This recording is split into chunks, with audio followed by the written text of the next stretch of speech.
Bismillahirrahmanirrahim.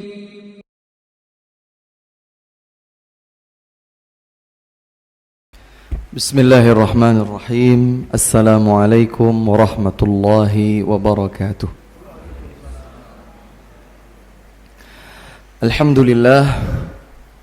Alhamdulillahi dzil 'azamati wal jamal, al-mutafarridi bil 'ubudiyyati wal kamal, wal 'izzati wal jalal. Wa ashhadu an la ilaha illallah wahdahu la syarika lahul kabirul muta'al. Wa ashhadu anna nabiyyana Muhammadan 'abduhu wa rasuluhu ad-da'i ila ahsanil khisal. Allahumma salli wa sallim wa barik ala 'abdika wa rasulika Muhammadin wa ala as-sahbi wal al wa man istanna bi sunnatihi wa ihtada bi hadihi ila yaumil ma'al. Amma ba'du. Hadirin dan hadirat yang dimuliakan Allah Subhanahu wa taala, alhamdulillah kita berkumpul kembali di Masjid Jannatul Firdaus yang dari namanya kita semua berharap agar kita mendapatkan surga tertinggi Al-Firdaus ini, dan kita berharap semoga Allah Subhanahu wa taala melimpahkan keberkahan di masjid ini dan kepada siapapun yang memakmurkannya dengan ketaatan kepada Allah Subhanahu wa taala. Salawat serta salam semoga tersampaikan kepada Rasulullah Nabi Muhammad sallallahu alaihi wa ala alihi wasallam, kepada keluarga beliau, kepada sahabat-sahabatnya, kepada ummahatul mukminin, istri-istri beliau, dan kepada siapapun di antara umatnya yang istiqamah di atas sunnah dan ajarannya hingga hari kiamat kelak. Hadirin yang dimuliakan Allah, sebagaimana biasa kita lanjutkan kajian kita dalam kitab Al-Arba'in An-Nawawiyah yang disusun oleh beliau Al-Imamun Nawawi rahimahullah. Sebelum dimulai, izinkan kami untuk menyegarkan ingatan kita bersama keutamaan kitab Al-Arba'in An-Nawawiyah. Kitab ini kecil sebetulnya, tipis. Dia hanya sekumpulan 42 hadis dengan dihapus sanad riwayatnya. Hanya dituliskan siapa sahabat yang membawakannya dan siapa perawi hadisnya, apakah Al-Bukhari, apakah Muslim, dan seterusnya. Namun sejak Al-Imamun Nawawi rahimahullahu ta'ala menyusun kitab ini sampai sekarang, dan barangkali sampai akhir zaman kelak, buku ini menjadi perhatian utama khususnya bagi para penuntut ilmu. Karena memang kitab ini sebagaimana disebutkan oleh penulisnya, yaitu Imam Nawawi, bukan sekedar kumpulan hadis tanpa kriteria tertentu, bukan. Justru Al-Imamun Nawawi rahimahullah mengumpulkan 42 hadis dengan menetapkan kriteria khusus. Salah satu di antaranya adalah bahwa hadis-hadis dalam kitab Al-Arba'in An-Nawawiyah termasuk qawaiduddin, kaidah-kaidah agama. Maka siapapun yang ingin mempelajari kaidah-kaidah prinsipil mendasar di dalam agama, hendaklah ia mengawali dengan membaca kitab Al-Arba'in An-Nawawiyah dan penjelasan-penjelasan para ulama di dalamnya. Nah, kebetulan juga kalau kita ikuti kajian rutin di tempat ini, di Masjid Jannatul Firdaus ini, 1 bulan hanya 1 hadis. Kalau 42 hadis berarti 42 bulan. Kalau tidak pernah absen begitu ya. Artinya kalau 1 bulan 1 hadis tidak sulit rasanya untuk benar-benar menjadikan kaidah-kaidah dalam setiap hadis ini terimplementasi dalam kehidupan sehari-hari. Bukan sekedar menjadi gudang wawasan dalam memori kita, tetapi benar-benar bisa kita aplikasikan dalam kehidupan sehari-hari. Pada kesempatan yang lalu alhamdulillah kita telah usai dari penjelasan hadis yang ke-8. Sudah hafal hadis yang ke-8 insyaallah? Pendek kok hadisnya, tidak terlalu panjang. Hafal hadis yang ke-8?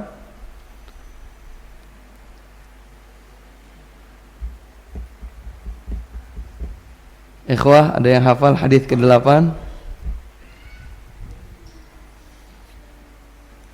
Ini kaidah, ibaratnya kalau belajar matematika itu hafal rumus. Untuk menguasai ilmu matematika dibutuhkan rumus. Demikian pula dengan fisika atau kimia. Maka hafalan itu penting. Agar benar-benar setiap hadis yang mengandung kaidah-kaidah prinsip agama kita ini berjalan di setiap sendi kehidupan kita, maka bukankah penting bagi kita untuk menghafalnya? Hadis ke-8. Siapa yang sudah hafal silahkan langsung saja bacakan. Boleh sambil dilihat ya boleh. Berarti bukan hafalan, cuman baca kitab. Tafadhal, siapa yang membaca atau menghafal hadis yang ke-8? Hadisnya Ibnu Umar radhiyallahu anhuma. Silakan. An Ibnu Umar radhiyallahu anhuma anna Rasulullah sallallahu alaihi wasallam qala umirtu silakan. Umirtu an uqatilan nasa hatta yashhadu an la ilaha illallah wa anna Muhammadar Rasulullah. Mumtaz. Wa yuqimus sholata wa yu'tuz zakah fa idza fa'alu dzalika asaw minni dima'ahum wa amwaluhum fa idza fa'alu dzalika asamu minni dima'ahum wa amwalahum fa idza fa'alu dzalika asaw minni dima'ahum asamu minni dima'ahum wa amwalahum illa bihaqqil Islam wa hisabuhum 'ala Allah taala. Mumtaz. Rawahul Bukhari wa Muslim. Mumtaz, barakallahu fiik. Itulah hadis yang ke-8, satu di antara kaidah-kaidah di dalam agama Islam. Rasulullah sallallahu alaihi wa ala alihi wasallam diperintahkan oleh Allah Subhanahu wa taala untuk menegakkan agama Islam ini. Sehingga agama Islamlah yang paling jaya di atas muka bumi ini. Kita diperintahkan untuk meninggikan kalimat Allah Subhanahu wa taala dalam agama ini. Demikian pula mereka menjadikan agama kita ini sebagai agama yang paling dimenangkan, ya, paling ditonjolkan. Dan itu terlihat dengan ditegakkannya salat, ditunaikannya zakat, dan siapa saja yang telah berikrar dengan 2 kalimat syahadat, menegakkan salat, menunaikan zakat, maka terjagalah dima'ahum, darah mereka, wa amwalahum, dan harta mereka. Dalam riwayat yang lain disebutkan wa a'radahum, harga diri mereka, kehormatan mereka juga terjaga. Illa bihaqqil Islam, illa bihaqqil Islam, kecuali dengan hak Islam. Dan kita sudah jelaskan ini, seperti qisas, seperti potong tangan, dan seterusnya. Wa hisabuhum 'ala Allah taala, perhitungan amal kebaikan mereka ada di sisi Allah Subhanahu wa taala. Kita lanjutkan di hadis yang ke-9.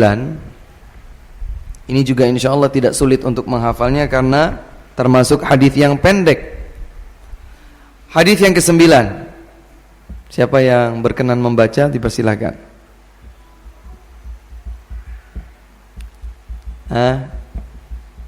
Yang berkenan membaca dipersilahkan. Hadis yang ke-9 silahkan. Iya, Masya Allah, barakallahu fikum.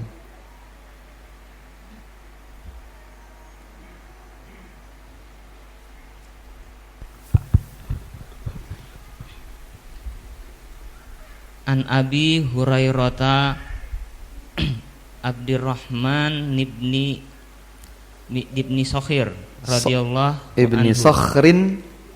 Ibni Sakhrin radhiyallahu anhu qala sami'tu Rasulullah sallallahu alaihi wasallam yaqul Manahaitukum anhu fajtanibuhu. Nah. Wa ma amartukum bihi fa'tu minhu mastata'tum. Fa innama ahlakal lazi namin qablikum kasratu masailihim wa ikhtilafuhum ala anfusihim ala anbiyaihim.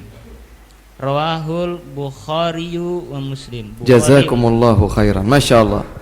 An Abi Hurairah radhiyallahu anhu Abdurrahman ibn Sakhrin. Abu Hurairah itu nama panggilan atau kunyah. Nama aslinya adalah Abdurrahman. Nama ayahnya Sakhr dari kabilah Ad-Daus. Maka Abu Hurairah nama aslinya adalah Abdurrahman bin Sakhr Ad-Dausi radhiyallahu anhu. Sudah sering kita ingat bersama bahwa beliau adalah sahabat yang paling banyak meriwayatkan hadis dari Nabi Muhammad sallallahu alaihi wasallam. Beliau bersama 6 sahabat yang lain, berarti ada 7. Dan kita sudah sangat sering ingat ini. Abu Hurairah, Ibnu Umar, Anas bin Malik, Aisyah bintus Siddiq, Ibnu Abbas, Jabir bin Abdullah Al-Ansari, dan Abu Sa'id Al-Khudri radhiyallahu taala anhu. Beliau menceritakan bahwa beliau mendengar Rasulullah sallallahu alaihi wasallam bersabda, "Ma nahaitukum anhu fajtanibuhu." Nabi menyatakan, apapun yang aku larang kalian melakukannya, apapun yang aku larang kalian melakukannya, fajtanibuh, maka tinggalkanlah hal tersebut. Wa ma amartukum bihi fa'tu minhu mastata'tum, dan apa yang aku perintahkan kalian untuk melakukannya, kerjakanlah sekemampuan kalian. Fa innama ahlakal ladzina min qablikum, sesungguhnya yang telah membinasakan orang-orang sebelum kalian, kathratu masailihim, adalah banyaknya pertanyaan-pertanyaan mereka. Nanti kita akan jelaskan hadirin sekalian, banyak bertanya seperti apa yang telah membinasakan umat manusia sebelum umat Nabi Muhammad sallallahu alaihi wasallam. Sesungguhnya yang paling banyak telah membinasakan orang-orang sebelum kalian adalah banyaknya pertanyaan mereka, wa ikhtilafuhum ala anbiyaihim, dan perselisihan mereka, pembangkangan mereka terhadap nabi-nabi mereka. Hadis ini sahih, diriwayatkan oleh Al-Bukhari dan Muslim. Hadirin yang dimuliakan Allah, ini juga termasuk salah satu dari kaidah agama. Banyak sekali yang dapat kita petik sebagai faidah dan kaidah dalam hadis ini.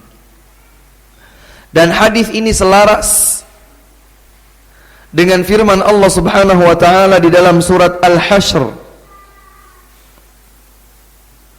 ayat yang ke-7. Allah Subhanahu wa taala berfirman dalam surat Al-Hasyr ayat 7, "Wa ma ataakumur rasulu fakhudhuhu wa ma nahakum anhu fantahu." Apapun yang dihadirkan oleh nabi kalian, rasul kalian, diajarkan oleh beliau, dibimbingkan oleh beliau, maka ambillah.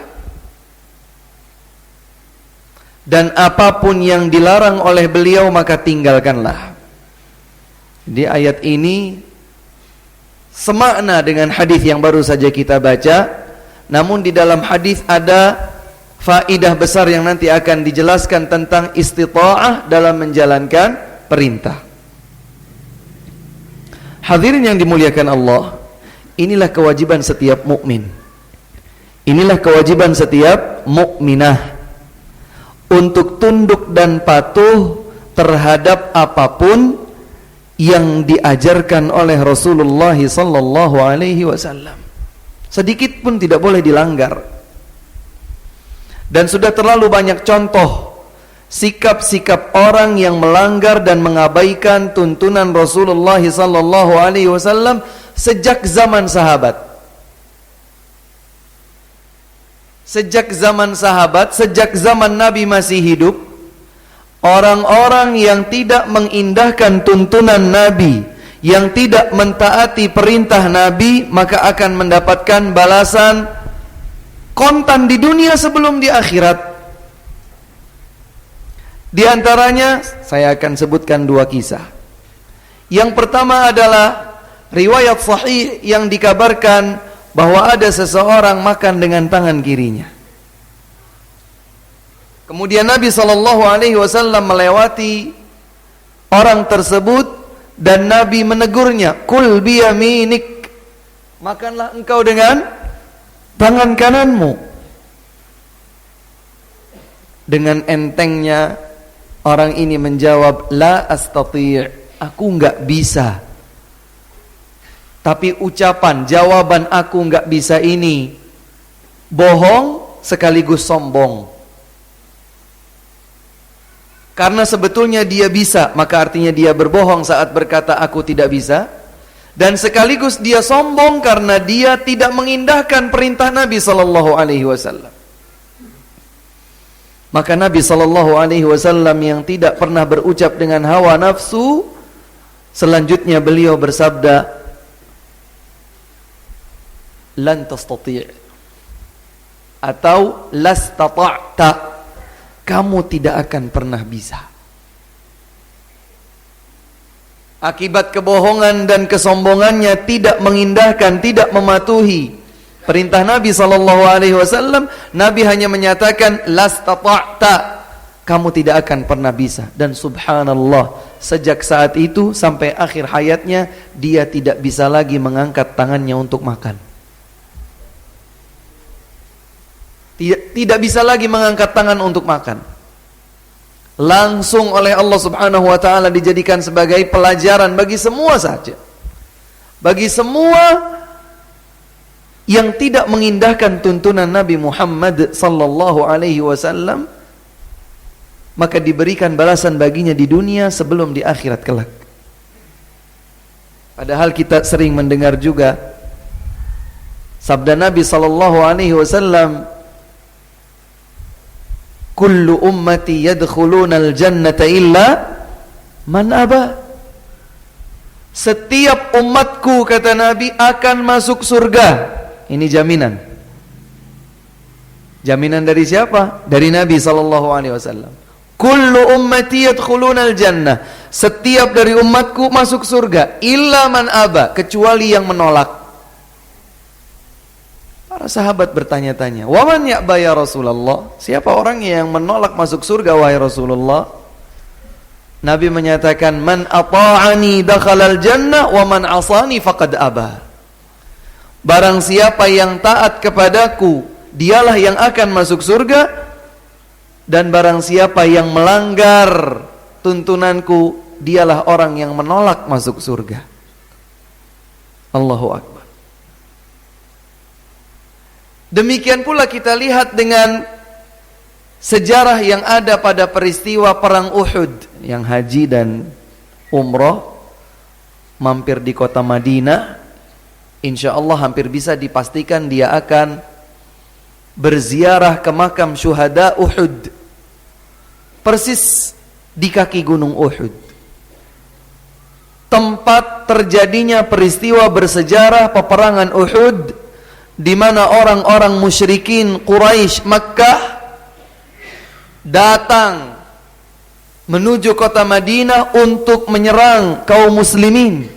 Maka Nabi Muhammad SAW yang mendengar informasi itu, beliau mempersiapkan tentara ala kadarnya, sama sekali tidak berbanding dengan jumlah yang dipersiapkan oleh orang-orang Mekkah.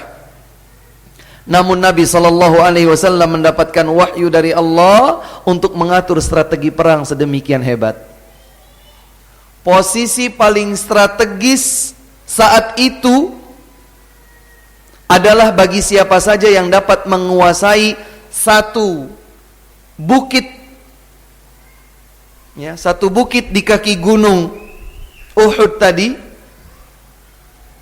di mana bukit ini bisa diarahkan ke arah manapun.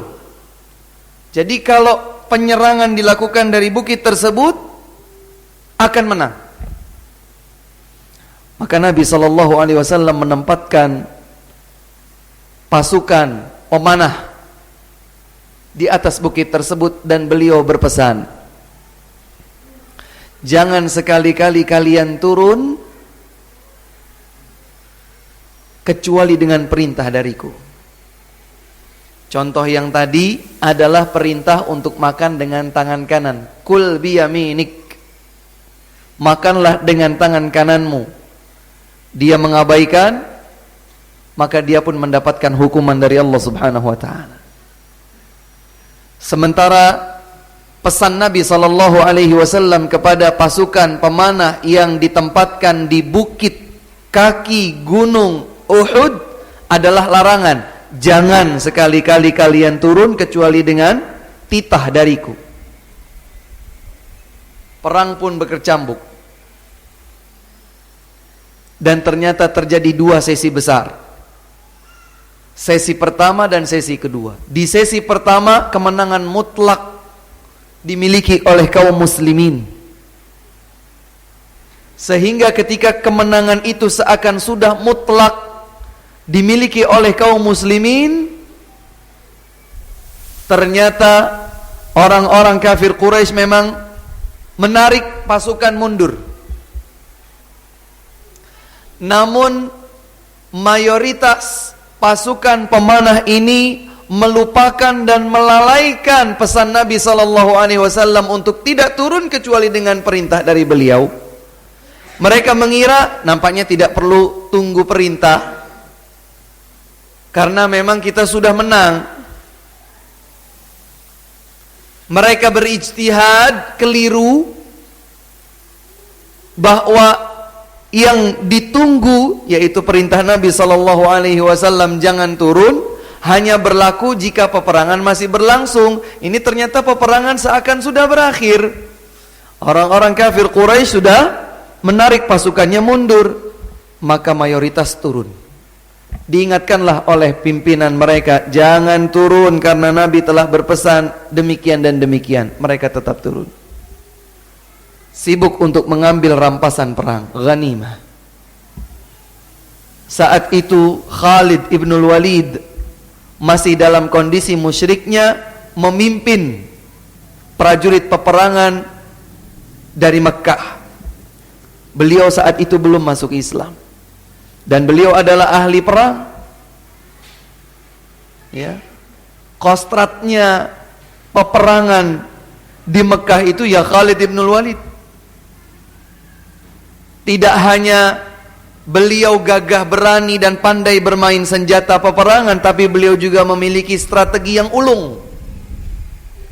Sehingga beliau mengajak tentara pasukan khususnya untuk mengitari punggung bukit tadi, dan sejumlah sedikit yang masih ada di bukit tadi dihabisi oleh Khalid ibnul Walid. radhiyallahu anhu, dan terjadilah sesi kedua di mana serangan berbalik dari kaum kafir Quraisy kepada kaum muslimin.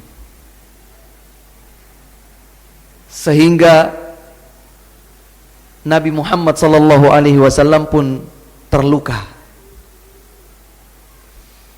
Gelang-gelang besi baju beliau menancap di pipi beliau. Para sahabat terbunuh. Dan terjadilah kekalahan bagi kaum muslimin. Para ulama tatkala menjelaskan uraian tentang peperangan Uhud ini, mereka selalu menjelaskan hikmah dan pelajaran yang diambil darinya, yaitu kelalaian dari mayoritas pasukan pemanah yang terlebih dahulu turun sebelum diperintahkan oleh Nabi sallallahu alaihi wasallam. Mereka melanggar pesan Nabi sallallahu alaihi wasallam untuk tidak turun kecuali setelah diperintahkan. Diberikan kekalahan. Sehingga artinya siapa saja yang tidak mengindahkan tuntunan Nabi Muhammad sallallahu alaihi wasallam, cepat atau lambat, di dunia dan di akhirat dia akan mendapatkan kerugian dan balasan dari Allah Subhanahu wa taala. Allah berfirman menegaskan untuk kita di awal surat Al-Hujurat. Surat Al-Hujurat ayat 1 nanti bisa dilihat. Allah Subhanahu wa taala berfirman, "Ya ayyuhalladzina amanu la tuqaddimu baina yadayillahi wa rasulihi wattaqullah." Wahai orang-orang yang beriman, jangan kalian dahulukan apapun di hadapan firman Allah, di hadapan sabda Rasulullah sallallahu alaihi wasallam. Jadikanlah selalu firman Allah dan hadis Rasulullah sallallahu alaihi wasallam selalu terdepan. Ini seakan-akan sudah tidak bisa dielakkan menjadi prinsip, menjadi kewajiban yang tak bisa ditawar. Wattaqullah, bertakwalah kalian kepada Allah.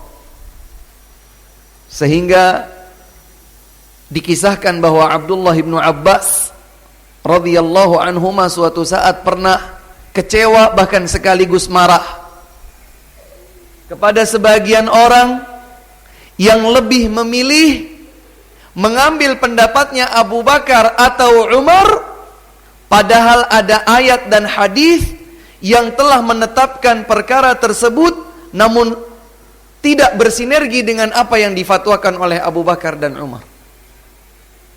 Dalam sebuah permasalahan ada ayatnya, ada hadisnya, Allah telah menetapkan, Nabi telah menuntunkan.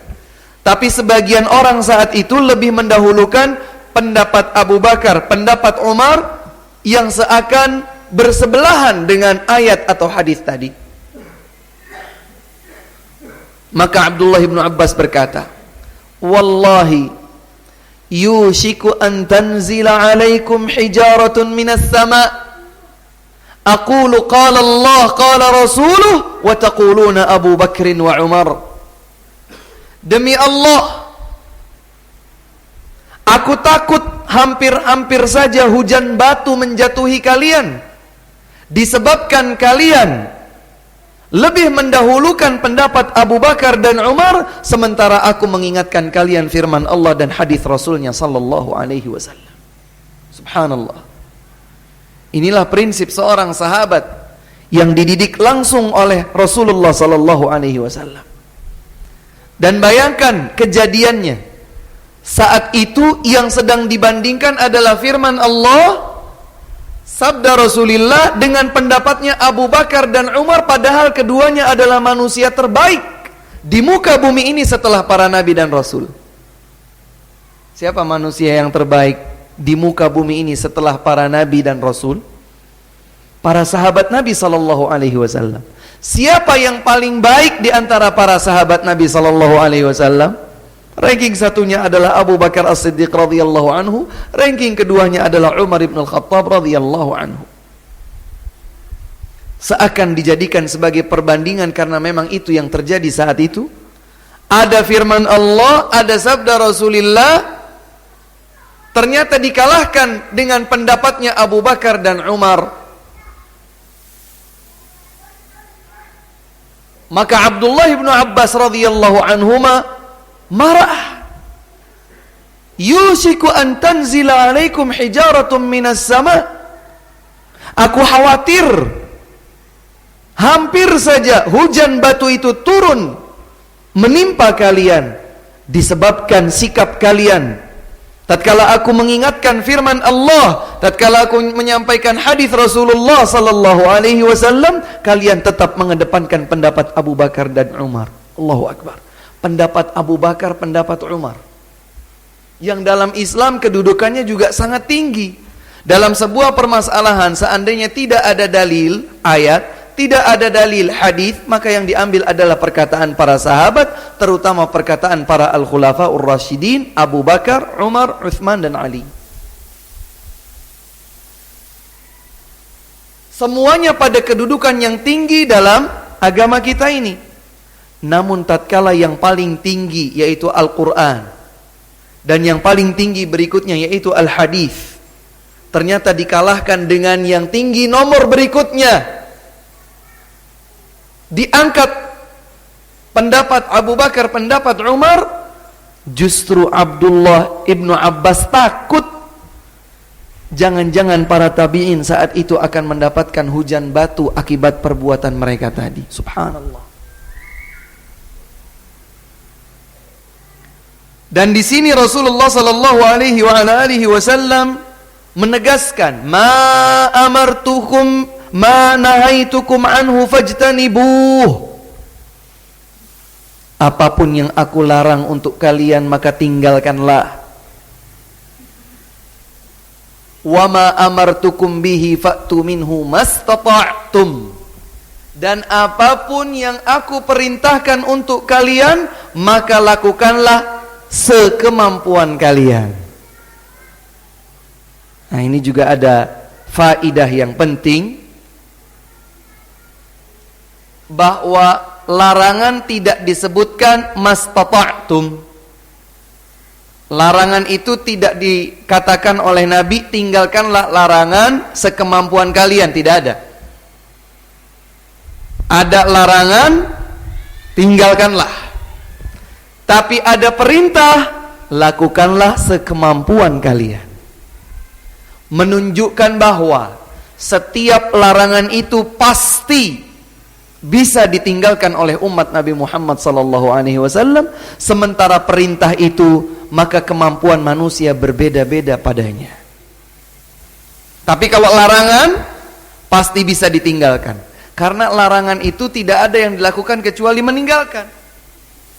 Tidak butuh apa-apa. Ini dilarang loh, ya sudah. Artinya kita tidak mendekati, tidak melakukan. Tapi kalau perintah, maka dibutuhkan perjuangan, kegigihan, kesungguhan, upaya maksimal dan seterusnya. Setiap larangan pasti bisa ditinggalkan. Namun setiap perintah, maka kemampuan manusia satu sama lain berbeda-beda. Shalli qa'iman, kata Nabi. Nabi pernah berpesan, salatlah dalam kondisi engkau berdiri. Fa illam tastati' faqa'idan. Kalau tidak mampu berdiri maka duduklah. Fa illam tastati' fa 'ala jambin. Kalau tidak mampu juga salat sambil duduk, maka salatlah dalam kondisi berbaring. Maka perintah salat sambil berdiri ada yang mampu, ada yang tidak mampu. Kalau tidak mampu berdiri, solusinya bagaimana? Duduk. Tidak mampu salat sambil duduk, bagaimana solusinya? Berbaring. Sudah berbaring, dada ke atas masih berfungsi, dada ke bawah lumpuh. Tidak bisa menggerakkan apa-apa, semampunya. Kalau enggak mampu juga berarti sudah harus disolatkan. Maka perintah itu dilakukan sekemampuan kita. Kita hafal potongan ayat, la yukallifullahu nafsan illa wus'aha. Setiap jiwa itu tidak dibebani perintah kecuali sekemampuan yang dimilikinya. Hadirin yang dimuliakan Allah, inilah ketetapan di dalam Islam, bahwa setiap perintah wajib dikerjakan sesuai kemampuan. Pada bulan Ramadan ada perintah apa selama 1 bulan? Puasa, saum. Kira-kira seluruhnya mampu atau ada orang-orang tertentu yang memang tidak mampu? Ada orang tertentu yang tidak mampu. Siapa mereka? Musafir, perjalanan jauh. Siapa lagi? Orang yang sakit. Siapa lagi? Orang yang sudah tua. Siapa lagi? Ibu yang sedang hamil, tua, dalam kondisi lelah. Atau seorang istri, seorang ibu yang sedang menyusui, atau ternyata di antara kaum muslimin ada yang tidak mampu melakukan Shiyam Ramadan. Apakah mereka tetap diperintahkan untuk melaksanakan Shiyam Ramadan atau boleh meninggalkan dan menggantinya di waktu yang lain?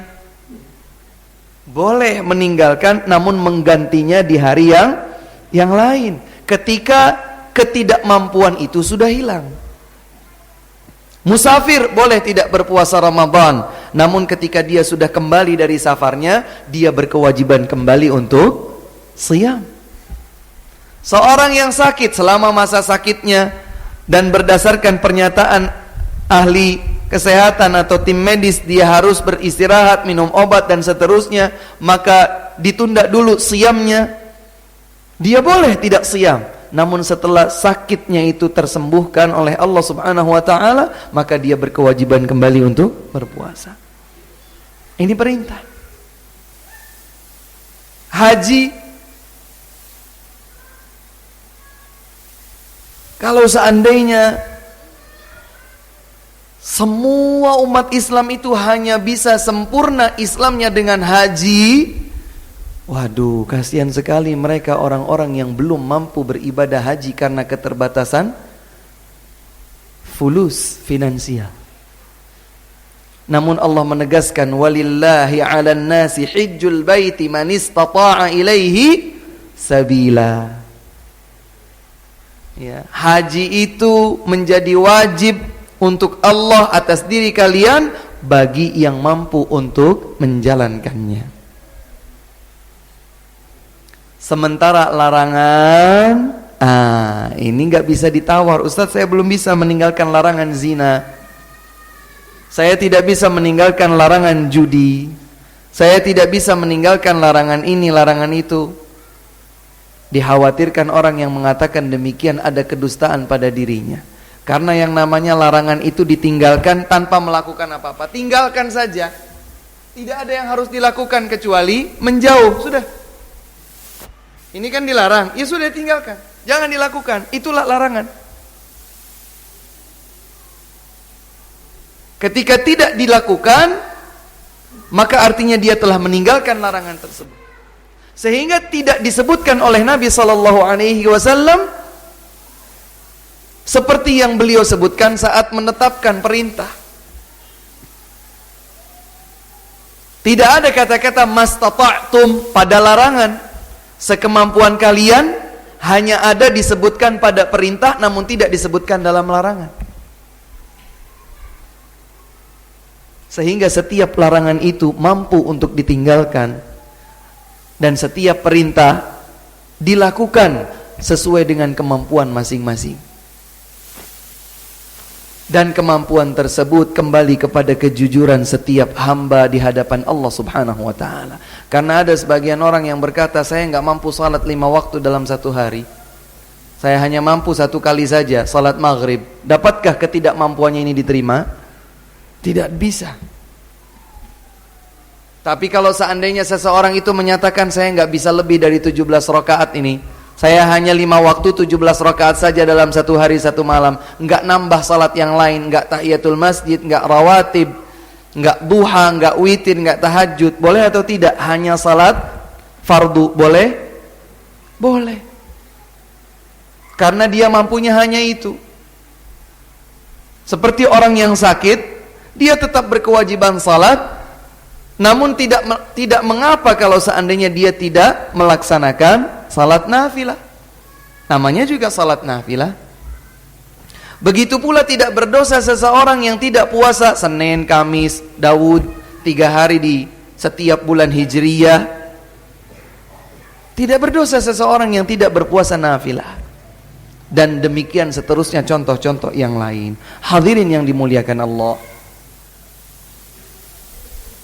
kalau ada orang-orang yang membangkang perintah Rasulullah sallallahu alaihi wasallam, maka dia akan mendapatkan balasannya tunai, cash dari Allah Subhanahu wa taala sebagaimana 2 contoh yang tadi disebutkan. Dan ada firman Allah Subhanahu wa taala yang menarik untuk kita ketahui bersama,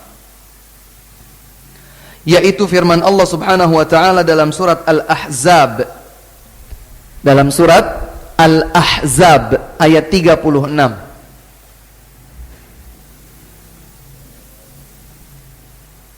Allah berfirman menyatakan, "Wa ma kana lil mu'minin wala mu'minatin idza qadallahu wa rasuluhu amran an yakuna lahumul khiyaratu min amrihim wa man ya'sillaha wa rasulahu faqad dhalla dhalalan mubina."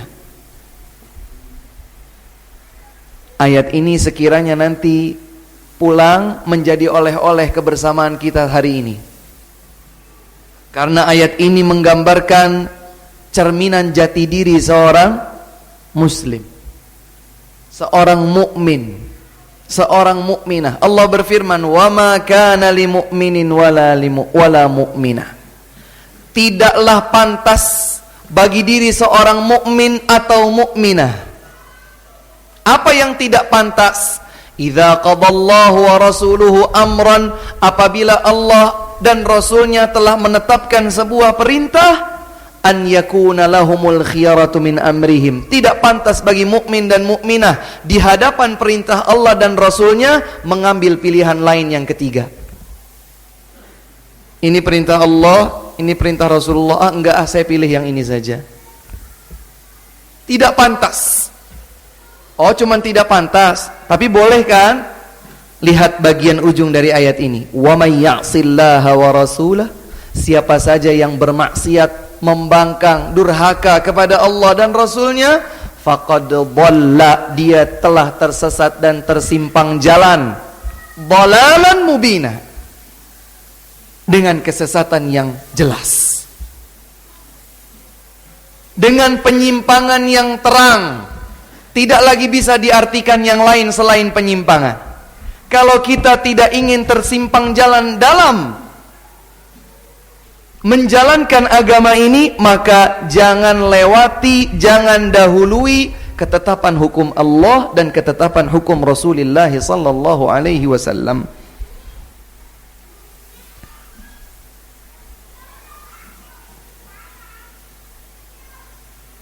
Demikian pula Allah Subhanahu wa taala berfirman di dalam surat surat An-Nisa ayat 115. Dalam surat An-Nisa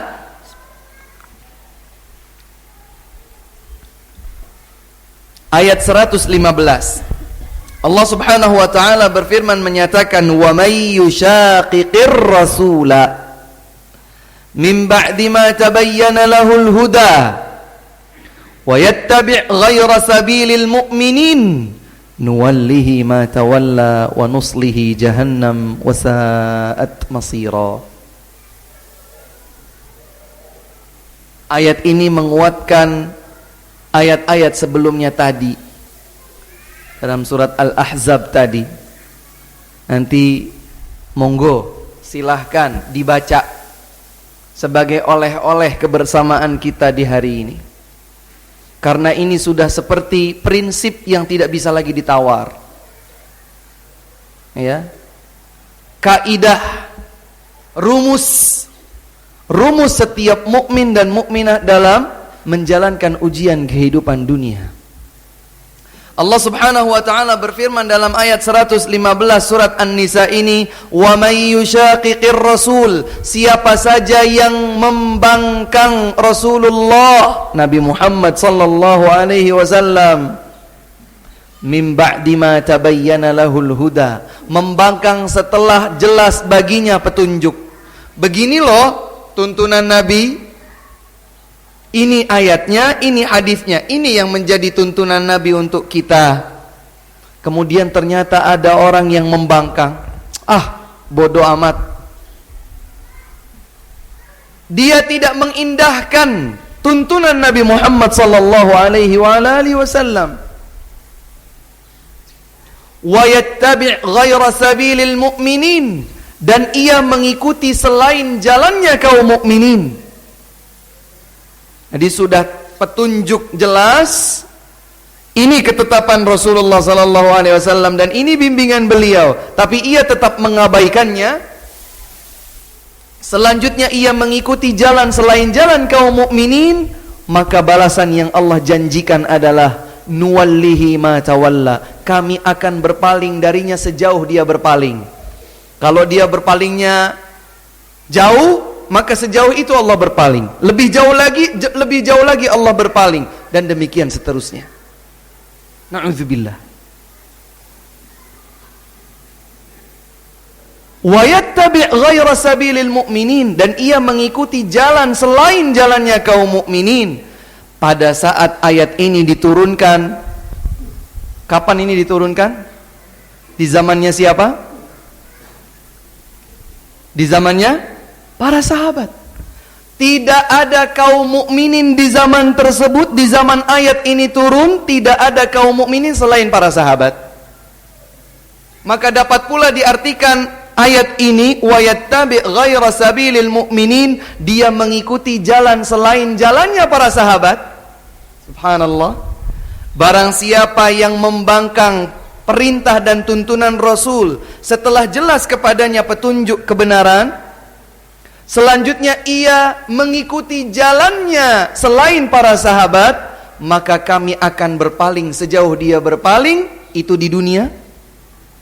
Wa nuslihi jahannam, dan di akhirat kami akan lemparkan ia ke dalam neraka jahannam. Waliyadzubillah. Wa sa'at masira, dan jahannam adalah seburuk-buruk tempat kembali.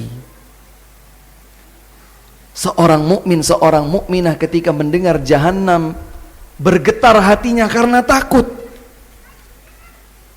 Seorang mukmin dan mukminah mendengar jahannam, bergetar hatinya karena takut. Bisa dibayangkan kalau seandainya panasnya api dunia yang paling panas hanya 1/70 dari panasnya api di neraka. Kalikan 70 kali lipat panasnya api dunia ini, itulah panas yang ada di neraka. Orang-orang yang berpaling dari jalan Rasul, dari jalan para sahabat, setelah jelas baginya kebenaran, kemudian ia pun meninggalkan jalannya para sahabat, maka Allah akan berpaling jauh sejauh ia berpaling, dan Allah akan memasukkannya ke dalam neraka jahannam, dan jahannam adalah seburuk-buruk tempat kembali. Subhanallah. Maka kita ini wajib untuk berlomba untuk mentaati, mematuhi Rasulullah sallallahu alaihi wasallam dalam setiap hal. Terlebih hadirin sekalian, kita berada di zaman yang seperti ini adanya. Di zaman yang marak dengan fitnah, yang kadang-kadang ketika kita itu lalai dan lengah, mungkin kita termakan syubhat. Yang benar dinilai batil, yang batil dianggap benar. Yang benar dinilai keliru, sementara yang keliru diyakini benar. Yang sejatinya amanah dinilai khianat, dan para pengkhianat dinilai sebagai orang-orang yang layak untuk diberikan amanah. La haula wala quwwata illa billah. Maka alhamdulillah, kita sebagai kaum muslimin yang belum mencapai derajat para ulama, kita tidak bertugas, tidak berkewajiban untuk masuk kepada ranah-ranah yang berat. Kita tidak berkewajiban dan tidak bertugas untuk ikut serta bicara dan memikirkan perselisihan umat yang begitu besar. Kalau kita tidak tahu ilmunya, maka kita diam, tidak memaksakan diri untuk masuk ke dalamnya. Kalau ada permasalahan yang bukan ringan, berat, terkait dengan keamanan atau ketakutan orang banyak, kita tidak berilmu, diam. Wala taqfu ma laysa laka bihi ilmun. Jangan ikuti apa yang engkau tidak berilmu tentangnya. Innas sam'a wal basara wal fuad kullu ulaika kana anhu mas'ula. Sesungguhnya pendengaran, penglihatan dan hati ini akan diminta pertanggungjawabannya di hadapan Allah Subhanahu wa taala. Jadi bagaimana tugas saya, Ustadz? Yang kita tahu ilmunya, yang kita tahu kebenarannya, lakukan sekemampuan kita. Yang kita belum tahu benar dan kelirunya, karena memang belum kita ketahui ilmu tentangnya, maka diam. Dan kita tidak disalahkan karena diam kita itu. Allah Subhanahu wa taala berfirman, "Wa idza ja'ahum amrun minal amni awil khaufi adza'u bih." Subhanallah, seakan-akan ayat ini menjawab problematika yang dihadapi oleh sebagian orang di masa sekarang. Padahal ayat ini turun jauh 14 abad yang silam lebih. Allah berfirman, "Wa idza ja'ahum amrun minal amni awil khaufi adza'u bih." Apabila tiba kepada mereka permasalahan yang terkait dengan keamanan atau kegelisahan, ketakutan banyak orang, mereka langsung menyebar luaskannya. Ada urusan yang mengkhawatirkan, share langsung. Share. Ini sikap yang benar atau bukan? Bukan. Ini bukan sikap yang benar. Lihatlah kapasitas diri kita. Para ulama berkata, rahimallahu mra'an 'alima qadra nafsihi. Allah akan memberikan rahmat dan kasih sayang kepada seorang hamba yang berkaca diri, tahu diri. Kalau saya tidak berilmu tentang sesuatu, maka saya diam, saya tidak akan sok tahu.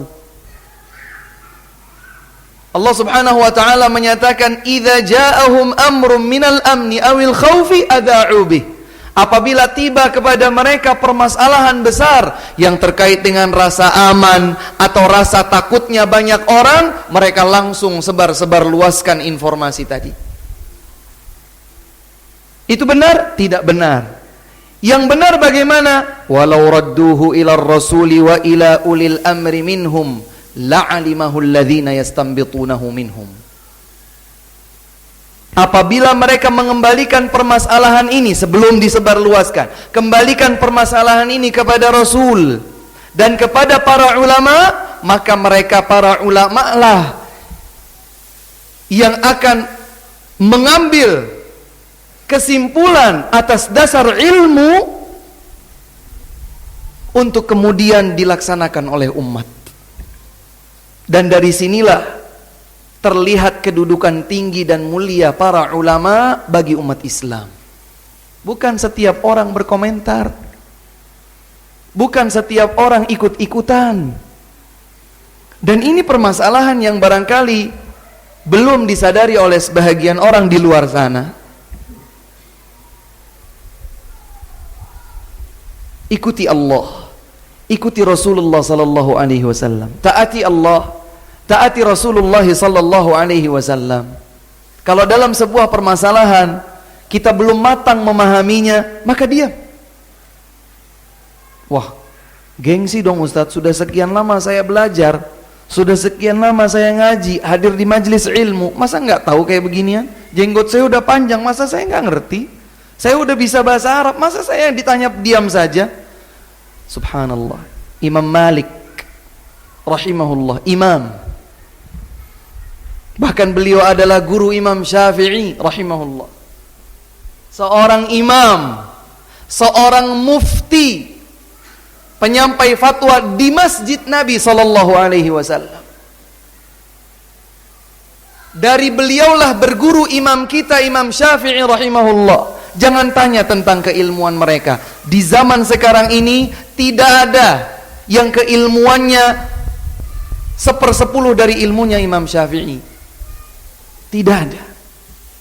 Orang sealim apapun dia di zaman sekarang ini, seujung kuku keilmuan Imam Syafi'i tidak ada. Bagaimana dengan guru Imam Syafi'i, yaitu Imam Malik? Imam Malik pernah didatangi seseorang. Dia bawa puluhan pertanyaan tentang agama. Dia ingin meminta fatwa kepada Imam Malik. Ternyata yang dijawab oleh Imam Malik tidak lebih dari 3 atau 4 pertanyaan saja. Sisanya beliau jawab, la adri, aku tidak tahu. La adri, aku tidak tahu. La adri, aku tidak tahu, dan seterusnya. Si penanya ini dengan kritis bertanya, bukankah engkau imam? Bukankah engkau seorang mufti? Kok jawabannya banyak la adri, enggak tahu. Gimana ini? Imam Malik dengan penuh kesahajaan, dengan penuh kesederhanaan, dengan penuh rendah hati, beliau berkata, adzin finnas. Silahkan kamu beritahukan kepada seluruh jagat raya ini. Katakan bahwa Malik tidak tahu. Aku tidak malu. Ini Imam Malik tidak malu berkata la adri, aku tidak tahu. Tidak malu beliau berkata itu ketika ditanya tentang sebuah urusan dalam agama, padahal beliau adalah lautan jika dibandingkan dengan kita dalam hal keilmuan agama. Ternyata di zaman sekarang ini bagaimana? Wah, boleh. Ini bagaimana? Oh, bismillah. Masya Allah. Inna as-sam'a wal basara wal fuada kullu ulaika kana anhu mas'ula. Semua akan diminta pertanggungjawabannya di hadapan Allah Jalla wa Ala.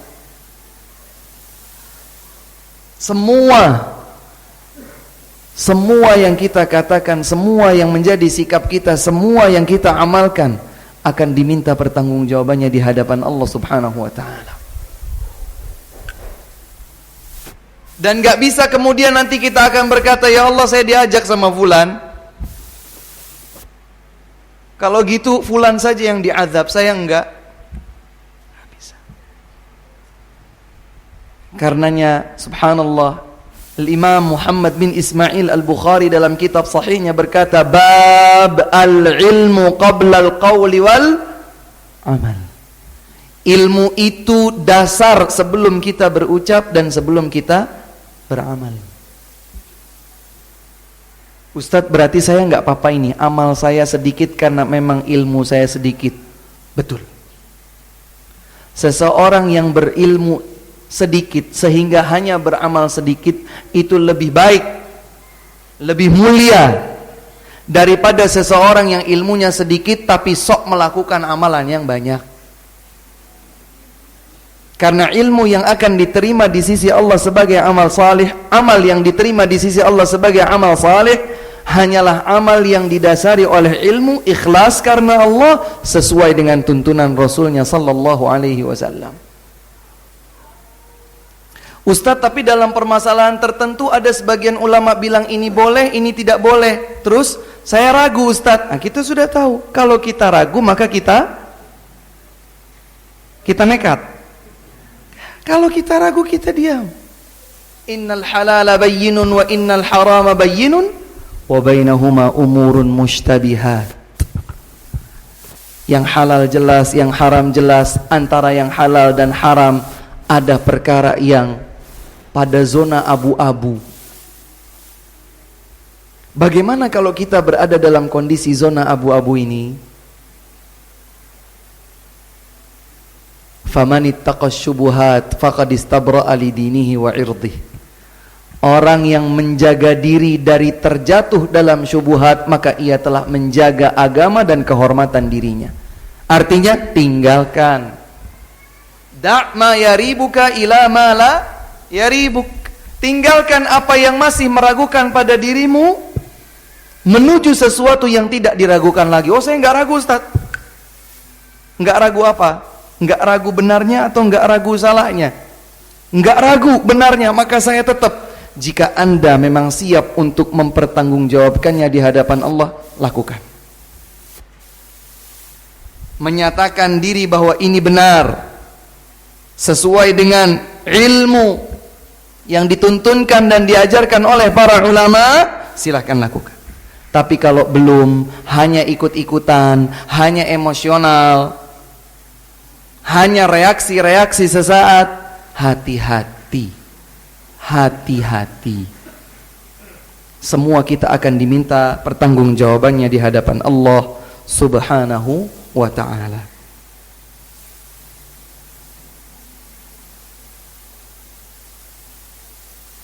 Tadi ayat yang saya bacakan tentang wa idza ja'ahum amrun minal amni awil khaufi adza'u bih, apabila mereka mendapatkan informasi yang berkaitan dengan kondisi aman atau kondisi berbahaya bagi umat manusia, mereka langsung menyebar luaskannya.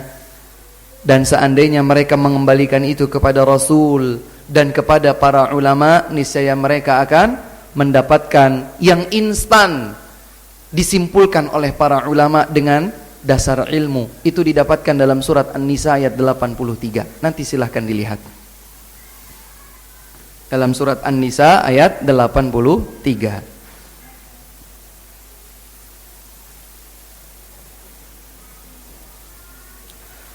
Kemudian di bagian berikutnya dalam hadis utama kajian kita kali ini, innama ahlakal ladzina min qablikum fa innama ahlakal ladzina min qablikum, sesungguhnya yang membinasakan orang-orang sebelum kalian adalah dua hal.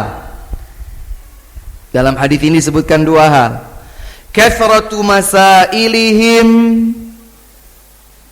mereka banyak bertanya, tapi banyak bertanya yang dimaksud di sini yang oleh orang Jawa disebut ngeyel. Tahu ngeyel enggak, Pak? Orang Jakarta, Bekasi tahu ngeyel? Apa ngeyel itu? Apa bahasa Indonesianya ngeyel? Hah? Keras kepala. Semua keras kepala namanya ngeyel ya.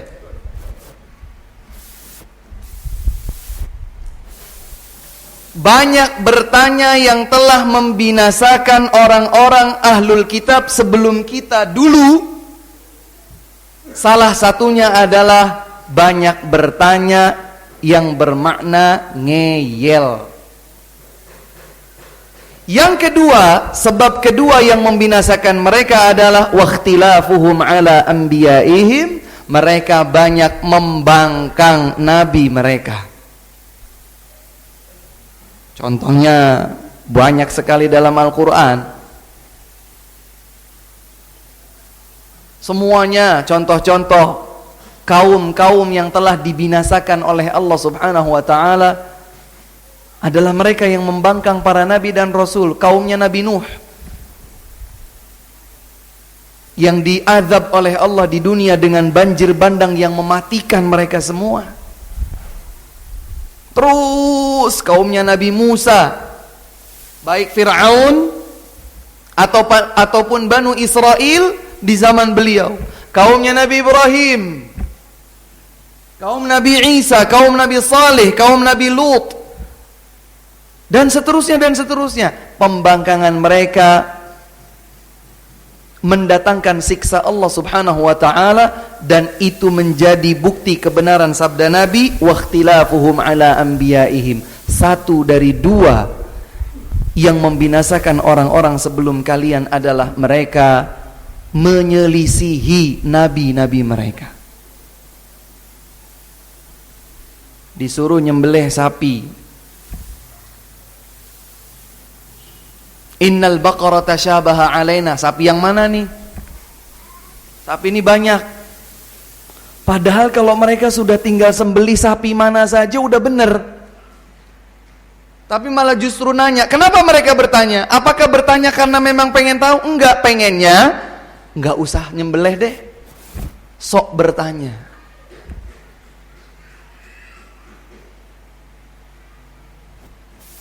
Maka fad'u lana rabbaka yubayyin lana ma hi. Coba kamu berdoa kepada Tuhanmu itu, kata Bani Israel kepada Nabi. Coba berdoalah, tanya sapinya yang kayak apa. Nabi itu bersabar. Nabi itu bersabar. Karena seandainya tidak bersabar, maka niscaya sesungguhnya mereka Bani Israel saat itu sedang membangkang perintah Nabi yang merupakan wahyu dari Allah Subhanahu wa taala. Qala innahu yaqulu innaha baqaratun la faridhu wa la bikrun awanun baina dzalika faf'alu ma tu'marun. Sapinya bukan tua, bukan lemah, bukan yang masih perawan. Awanun baina dzalik. Udah, lakukan saja. Masih ngeyel. Warnanya apa? Masya Allah. Nabi itu bersabar. Coba kata mereka, tanyakan sama Rabbmu dalam doa, warnanya yang kayak apa? Ma launuha, kata mereka, apa warnanya? Nabi itu berdoa. Dan Allah menurunkan wahyu kepadanya. Qala innahu yaqulu innaha baqaratun safra'u faqi'un launuha tasurrun nadhirin. Warnanya kuning, berkilau, siapapun yang melihatnya pasti akan senang. Ngeyel. Yang kayak gitu banyak. Coba tanyakan sama Rabbmu dalam doamu itu. Begitu kata Bani Israel. Qalu ud'u lana rabbaka yubayyin lana ma hiya innal baqara tashabaha alaina.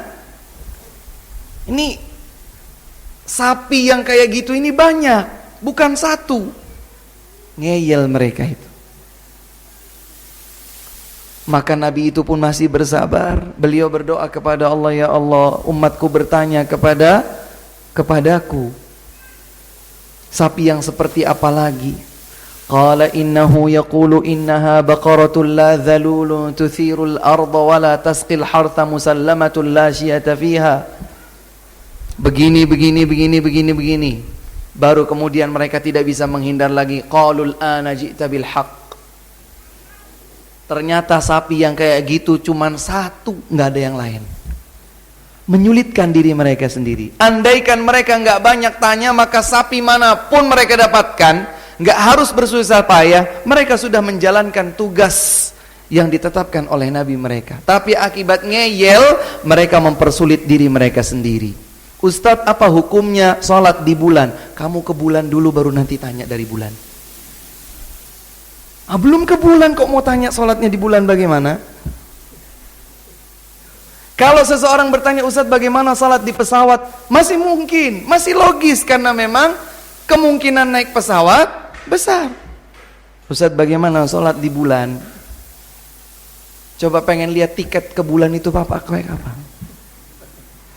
Transportasi apa yang Anda naiki untuk sampai ke bulan sana? Kalau sudah sampai bulan, calling ya, nanti baru dijawab bagaimana sholat di bulan.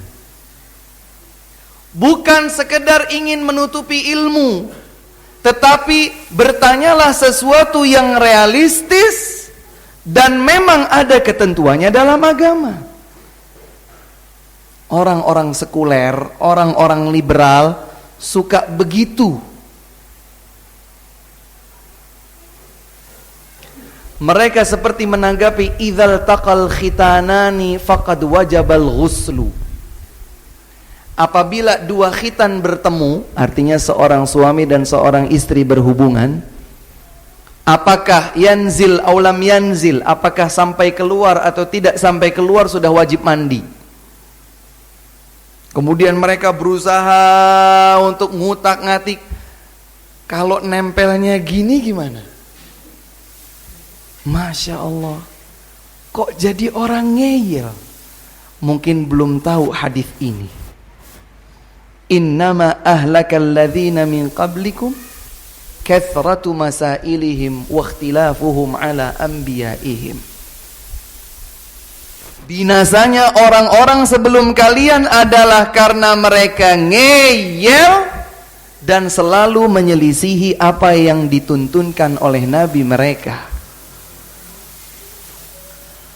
Pernah hampir terjadi pada diri seorang sahabat dan pertanyaannya akan berimbas berat bagi kita semua. Al-Kisah, Nabi Muhammad SAW menyampaikan wahyu kepada para sahabatnya tentang kewajiban haji. Beliau bersabda, "Yuhannas, innallaha qad farada 'alaikumul hajja fahujju."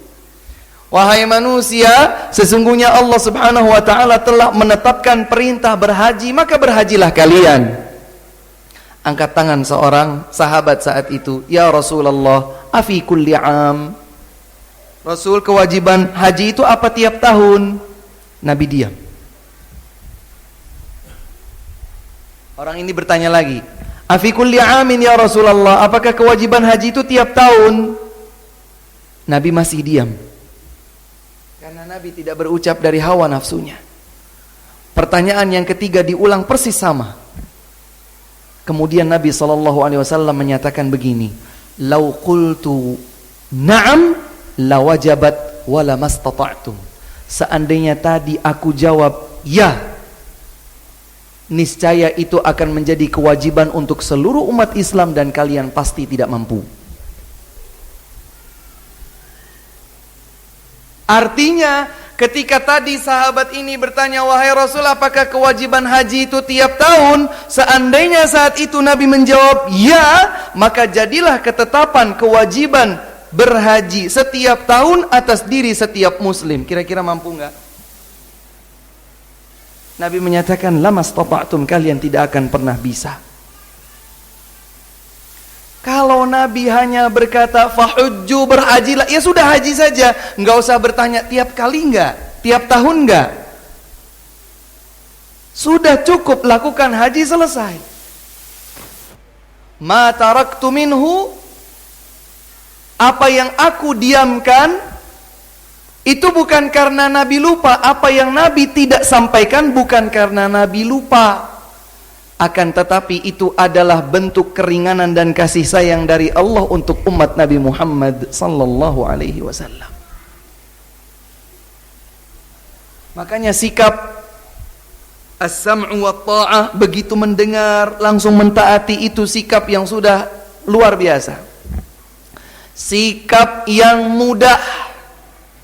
Idza qadallahu wa rasuluhu amran, tidak pantas bagi kaum mukminin dan kaum mukminat manakala Allah telah menetapkan sebuah perintah, Rasul telah menetapkan sebuah perintah, mereka memiliki pilihan yang lain. Tidak pantas.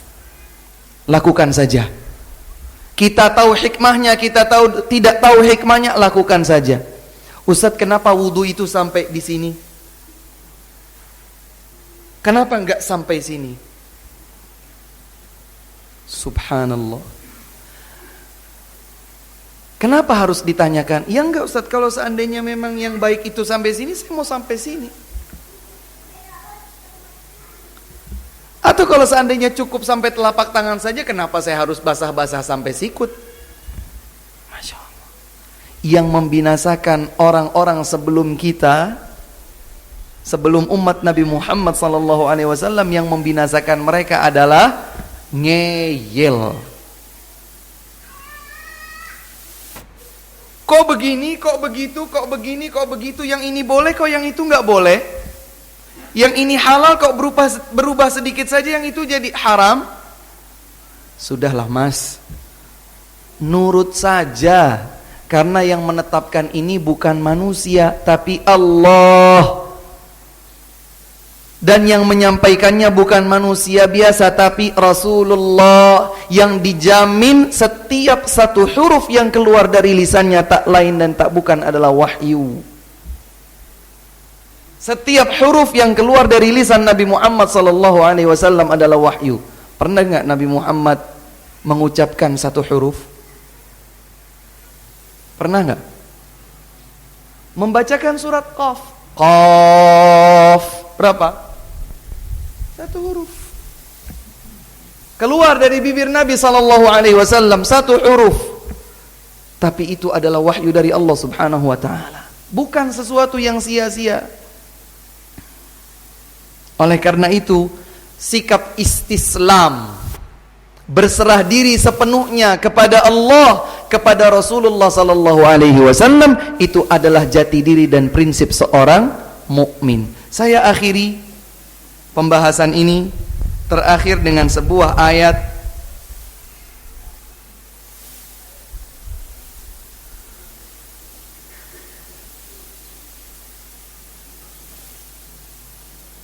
yang Allah Subhanahu wa taala firmankan di dalam Al-Qur'an,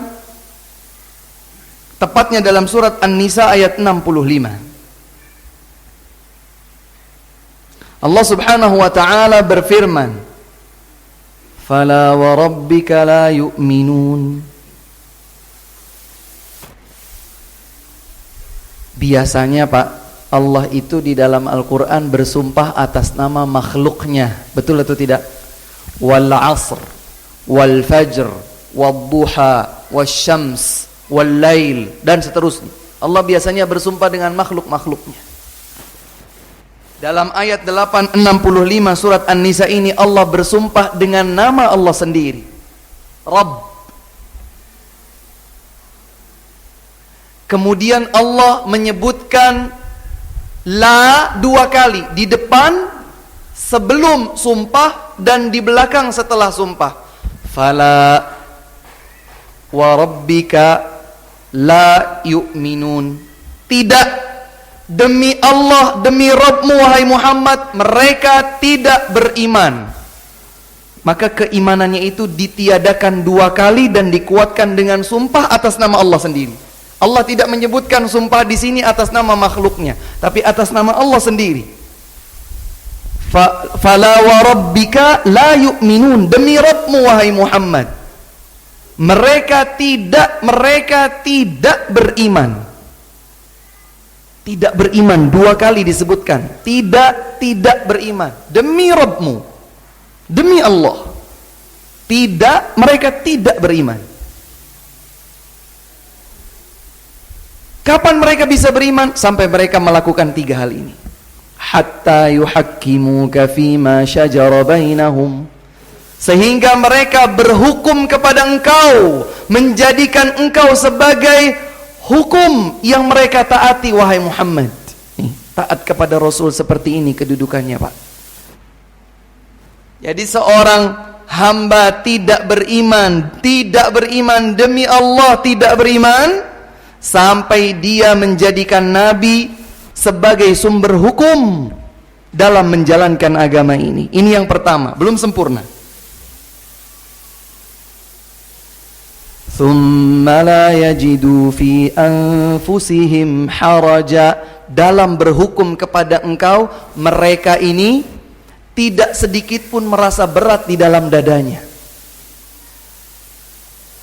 Tidak merasa berat sedikit pun di dalam dadanya dalam menjadikan Rasulullah sebagai sumber hukum. Ini nomor dua. Wa yusallimu taslima, dan yang ketiga, mereka berserah diri sepenuhnya kepada Allah, tidak ada rasa terpaksa. Al-Hafidh Ibnu Katsir rahimahullahu ta'ala menyebutkan tiga hal ini secara berurutan, seperti berurutannya tiga kedudukan atau tahapan predikat seorang hamba: muslim, naik kelas jadi mukmin, naik kelas jadi muhsin, sebagaimana yang Rasul jelaskan dalam hadis Jibril, hadis yang panjang. Ketika Jibril datang menyerupai seorang laki-laki berpakaian sangat putih, berambut sangat hitam, tidak ada bekas safar, namun para sahabat tidak ada seorang pun yang mengenalnya. Kemudian malaikat Jibril mendekat kepada Nabi, mendekatkan lututnya kepada lutut Nabi, meletakkan telapak tangan di atas paha dan bertanya, "Wahai Muhammad, kabarkan kepadaku tentang Islam." Kemudian dijawab dengan rukun Islam yang 5. Ia bertanya lagi, "Ajarkan aku tentang iman." Kemudian Nabi menjawab dengan rukun iman yang 6. Kemudian bertanya lagi, "Ajarkan aku ihsan." Maka Nabi menyatakan ihsan itu adalah engkau beribadah kepada Allah seakan melihat Allah atau Allah melihatmu. Para ulama menjadikan hadis Jibril ini sebagai hadis penjelasan tentang maratibuddin, tingkatan dalam agama. Jadi tingkat level satunya itu muslim. Naik kelas, naik level, levelnya mukmin. Naik kelas, naik level, levelnya adalah muhsin. Kata Al-Imam Al-Hafidh Ibnu Katsir rahimahullah, 3 ayat yang disebutkan tadi dalam ayat 65 surat An-Nisa, hatta yuhakkimuka fima syajara bainahum thumma la yajidu fi anfusihim harajan mimma qadait wa yusallimu taslima. Ini 3 tingkatan seperti tingkatan agama yang menjadikan Nabi Muhammad sebagai sumber hukum dalam setiap permasalahan, maka dia baru di level 1 menjadi muslim. Setelah itu dia tidak memiliki rasa berat sama sekali di hatinya dalam menjalankan hukum Rasul, maka dia naik predikat, naik level mukmin. Dan tatkala ia pasrah sepenuhnya kepada ketetapan Rasul, maka ia berada pada posisi tertinggi, muhsin. Tahu hikmahnya, belum tahu hikmahnya, apapun yang telah ditetapkan di dalam Islam, dalam Al-Quran, dalam hadis, nggak usah ngeyel. Lakukan. Mohon perlindungan kepada Allah dari godaan syaitan yang membuat kita ragu. Mohon bantuan kepada Allah Subhanahu wa ta'ala agar kita dapat menjalankan perintah itu, menjauh dari larangan itu dengan mudah. Kalau seorang hamba seperti ini terus, maka dia tidak akan mendapatkan kegelisahan dalam hatinya. Disuruh baca Al-Quran, baca Al-Quran. Disuruh berzikir, berzikir. Disuruh memaafkan, memaafkan. Maaf Ustadz, yang satu ini saya sulit untuk memaafkan. Masya Allah, Allah perintahkan Anda untuk memaafkan. Ustadz, ini harus dikasih pelajaran. Siapa yang mengharuskannya dikasih pelajaran? Saya yang mengharuskan. Allah menyatakan maafkan. Beritahu, kasih teguran, berikan nasihat dengan hikmah. Setiap perintah Allah, setiap larangan Allah, setiap perintah Nabi, setiap larangan Nabi pasti yang terbaik. Inna asdaqal hadithi kitabullah. Sebenar-benarnya ucapan adalah firman Allah. Wa khairal hadi hadi Rasulillah sallallahu alaihi wasallam. Sebaik-baik petunjuk adalah petunjuk Rasulullah sallallahu alaihi wasallam. Semoga Allah Subhanahu wa taala melimpahkan kepada kita ilmu yang lurus, ilmu yang benar, ilmu yang bermanfaat, dan menjadikan kita sebagai hamba-hambanya yang selalu berserah diri sepenuh hati kepada Allah, kepada Rasulullah, tunduk kepada ketetapan Allah, kepada ketetapan Rasulullah sallallahu alaihi wasallam. Allahumma amin. Itu yang dapat kami sampaikan, kurang dan lebihnya kami mohon maaf. Wa sallallahu ala nabiyyina Muhammadin wa ala alihi wa sahbihi wasallam. Wa akhiru da'wana anil hamdulillahi rabbil alamin. Sebelum ditutup dengan doa kafaratul majlis, jika ada yang hendak menyampaikan sesuatu kami persilahkan.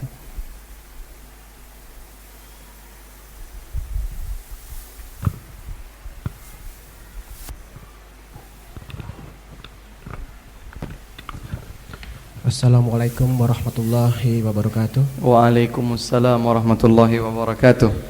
Insya Allah Ustadz, ana faham semua perintah itu pasti akan mendatangkan maslahat dan larangan pasti semua itu mudarat.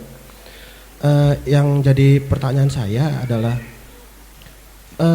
ada nggak hadis yang menyebutkan bahwa saya pernah mendengar bahwa sesuatu yang mudarat itu bisa menjadi maslahat di keadaan tertentu. Contohnya kita di dalam hutan kita tidak bisa makan, tetapi di situ adanya mudarat seperti bangkai atau sesuatu yang mudarat. Nah, maslahatnya adalah supaya kita bisa bertahan hidup, kita bisa hidup.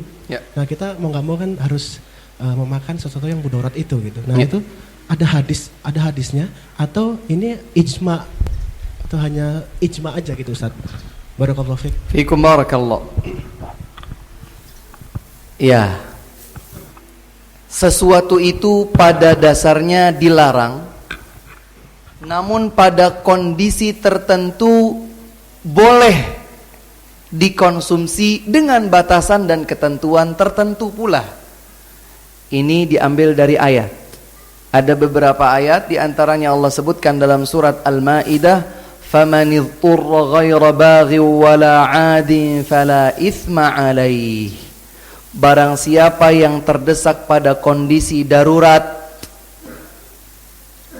dia tidak melebihi batas, maka dia boleh memakannya. Ini disebutkan setelah Allah Subhanahu wa taala menetapkan menetapkan larangan makan daging bangkai dan daging babi. Seorang muslim tidak boleh makan bangkai dan tidak boleh makan daging babi. Tapi pada kondisi tertentu, sebagaimana tadi dinyatakan, kadang-kadang mungkin seseorang sedang berada di hutan atau di padang pasir atau di mana saja, kelaparan, maka tidak ada yang bisa dikonsumsi kecuali bangkai daging babi. Sudah daging babi, bangkai pula. Kalau seandainya dia bangkai daging rusak sudah haram, kalau seandainya dia daging babi masih hidup juga haram, ini udah bangkai daging babi pula. Keharamannya keharaman yang jelas, besar. Tapi dia dalam kondisi tersebut. Nah, ini kemudian disimpulkan oleh para ulama dalam ilmu usul fikih, ad-daruratu tubihul mahdzurat. Kondisi darurat itu bisa, kondisi darurat bisa menjadikan kita melakukan sesuatu yang hukum asalnya terlarang. Namun menarik perhatian kita adalah siapa dan apa standar darurat. Nanti setiap orang menetapkan standarnya sendiri. Ini saya darurat Ustaz. Darurat menurut siapa? Menurut saya. Nah, ini yang keliru. Darurat itu telah ditetapkan dalam agama, lengkap. Tidak ada yang tersisa. Kondisi darurat adalah kondisi di mana seseorang bila tidak ia mengkonsumsi bangkai daging babi tadi, dia akan mati seketika. Padahal dia sedang membawa amanah yang harus disampaikannya kepada seseorang di tempat yang dia belum sampai ke tujuan itu. Maka dia makan daging babi secukup dia hanya bisa tegak, tidak jadi mati. Bukan sampai wah enak banget kayaknya ya. Bukan. Faman idhturra ghaira baghi wala 'adin, tidak berlebihan tapi sekedar untuk mengganjal perutnya, menghilangkan rasa lapar, yang menyampaikan langkahnya ke tujuan untuk menyampaikan amanah tadi, maka inilah kondisi darurat yang dimaksud. Oleh karena itu betul sekali bahwa setiap perintah itu pasti maslahat dan setiap larangan itu pasti mudarat. Apakah kita tahu ataukah tidak tahu? Dan dalam kondisi tertentu larangan itu bisa kita langgar, tapi dengan syarat, dengan ketentuan, dengan kondisi yang dijelaskan di dalam hukum Islam. Wah, saya pengen tahu itu Ustaz. Bagus, berarti belajar. Saya pengen tahu namanya darurat itu apa Ustadz, contohnya apa saja Ustadz, dalilnya bagaimana Ustadz. Bagus. Maka itulah yang mendorong kita untuk belajar. Ayo belajar. Maka kembali kepada pertanyaan yang demikian ini. Benar, akan tetapi yang menjadi catatannya adalah bahwa tidak setiap orang, tidak dengan standar sendiri seseorang itu menetapkan ini darurat, ini bukan darurat, ini maslahat, ini madarat dan seterusnya. Hanya para ulama lah yang dari mereka kita menggali ilmu tentang hal tersebut. Demikian ya akhi, barakallahu fikum, jazakumullah khairan. Ustaz, tolong dijelaskan yang dimaksud dengan madhab zahiriyah. Madhab zahiriyah adalah madhab yang dibawa oleh Dawud al-Zahiri, Imam Dawud al-Zahiri rahimahullahu ta'ala. Dan beliau adalah seorang imam di antara imam ahli sunnah wal jamaah. Dan prinsip beliau di dalam menetapkan hukum adalah benar-benar berpegang teguh dengan Al-Quran dan Al-Hadis. Namun dari sudut pandang apa yang tertera, apa yang tersurat, sehingga madhab zahiri itu tidak bersinggungan dengan hukum yang ditetapkan dari bagian ayat atau hadis yang tersirat. Dia pokoknya pakem sesuai dengan ayat itu. Makanya disebut zahiri, karena dia hanya sekedar melihat zahir hadisnya, zahir ayatnya. Tidak zahir dalam ayat, tidak zahir dalam hadis, maka tidak dipakainya. Ini juga tidak sepenuhnya benar. Tapi frame asasnya sudah benar, kembali kepada Al-Quran, kembali kepada Al-Hadis. Oleh karena itu tidak salah jika seseorang itu juga mempelajari madhab fikih zahiriyah, namun tetap dengan bimbingan ulama. Di antaranya adalah kitab yang ditulis oleh Al-Imam Ibnu Hazm rahimahullah dalam kitab fikih Al-Muhalla. Kitab fikih Al-Muhalla adalah kitab fikih yang banyak berjalan di atas prinsip madhab fikih Dawud al-Zahiri rahimahullahu ta'ala. Ini sekilas saja, wallahu a'lam.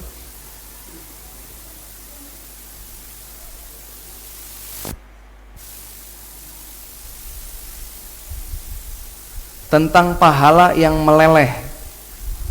Meleleh jadi apa ini? Maksudnya tentang pahala yang gugur begitu mungkin ya, yang menguap. Ya, banyak hal-hal yang akan menggugurkan amal, yang akan menggugurkan pahala amal. Di antaranya adalah riya, sum'ah, ujub. Seseorang melakukan sebuah kebaikan, ketaatan kepada Allah, tapi supaya disanjung, supaya dipuji, tendensius duniawi.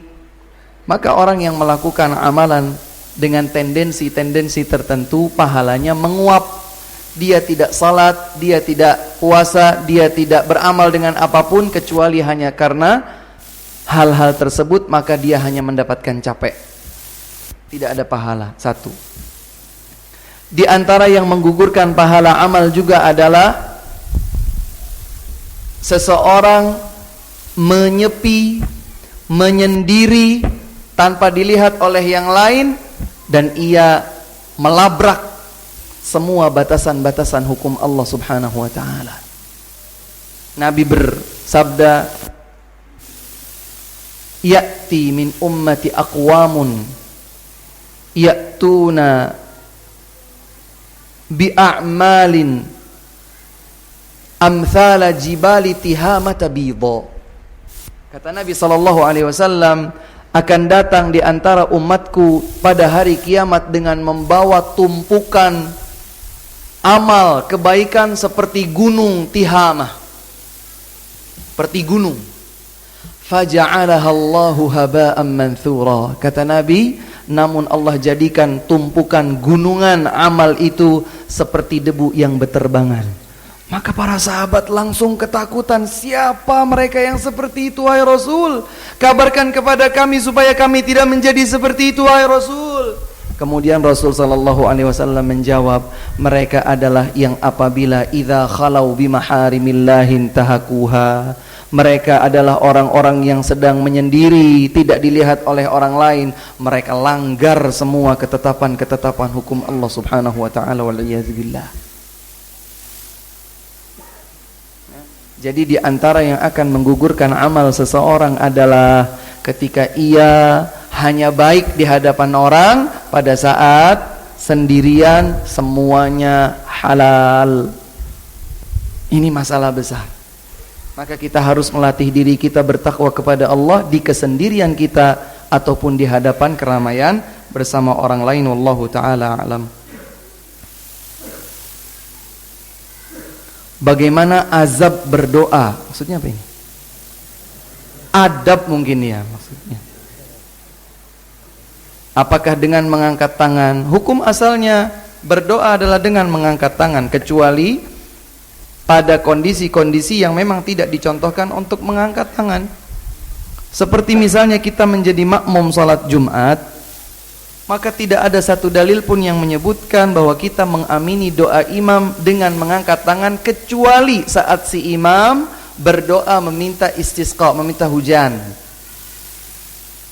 Kalau imam berdoanya adalah meminta hujan, maka segera angkat. Selain itu tidak perlu mengangkat. Ustaz, tapi yang lain kok ngangkat? Saya enggak sendiri kan enggak enak, Ustaz.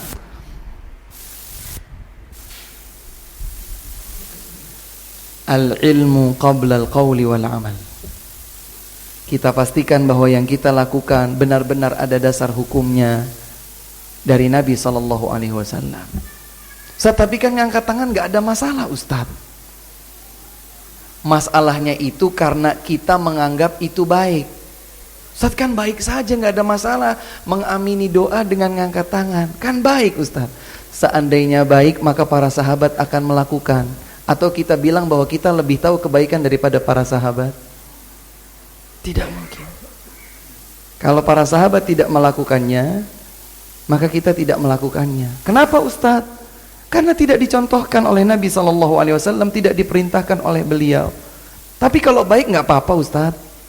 Yang menentukan baik itu kita atau Nabi SAW, dan seterusnya dan seterusnya. Maka kaidahnya adalah pastikan bahwa yang kita lakukan terdapat dasar hukumnya dari Al-Quran atau dari hadis Nabi Muhammad SAW. Bolehkah memakai gelas yang diberikan dari teman yang terdapat label dari salah satu merek minuman keras? Dibusak aja, apa dibusak? Dihapus. Ya, dihapus aja gambarnya. Insya Allah tidak masalah kalau gambarnya sudah hilang.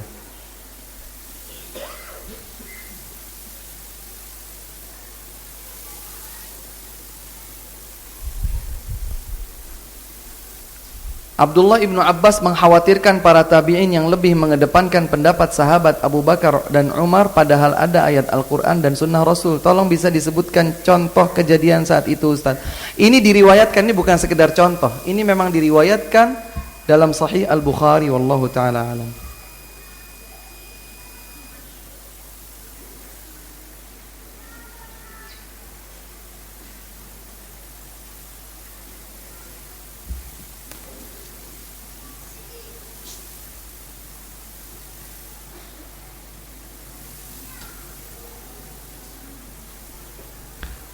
Ustadz mau bertanya, ayah saya membaca buku tentang ISIS.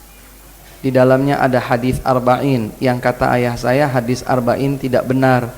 Bagaimana saya menasehati ayah saya, Ustadz? Saya seorang anak wanita yang menjadi tulang punggung di keluarga.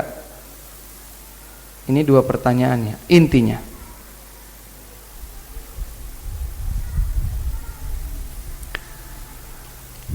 hadis arba'in kalau salah, mana mungkin Allah Subhanahu wa ta'ala memberkahi kitab tersebut dari sejak ditulis pada abad ke-7. Sekarang kita sudah di abad 15. Kalau hadis itu adalah hadis yang omong kosong, apalagi keliru, apalagi salah, mana mungkin Allah Subhanahu wa ta'ala memberkahinya. Kemudian seorang wanita hendaklah bertakwa kepada Allah dan lebih banyak berada di dalam rumah, sehingga Allah Subhanahu wa taala akan menjaga dirinya. Sebagaimana firman Allah Subhanahu wa taala, "Waqarna fi buyutikunna wa la tabarrajna tabarrujal jahiliyyati lula." Wahai para wanita muslimat, menetaplah kalian di rumah-rumah kalian dan janganlah kalian berhias seperti perhiasannya para wanita jahiliyah. Oleh karena itu hendaklah seorang wanita muslimah mukminah bertakwa kepada Allah dan tetap menjaga dirinya berada di dalam rumah. Semoga bermanfaat bagi kita semua. Kebenaran hanya datang dari Allah, kekeliruan adalah keterbatasan manusia. Apabila terdapat kekeliruan, maka buanglah jauh-jauh kekeliruan tersebut dan beralihlah kepada kebenaran Al-Quran dan hadis Rasulullah sallallahu alaihi wasallam. Subhanakallahumma wa bihamdika asyhadu an la ilaha illa anta astaghfiruka wa atubu ilaik. Wassalamualaikum warahmatullahi wabarakatuh. Alhamdulillah, alhamdulillah, alhamdulillah.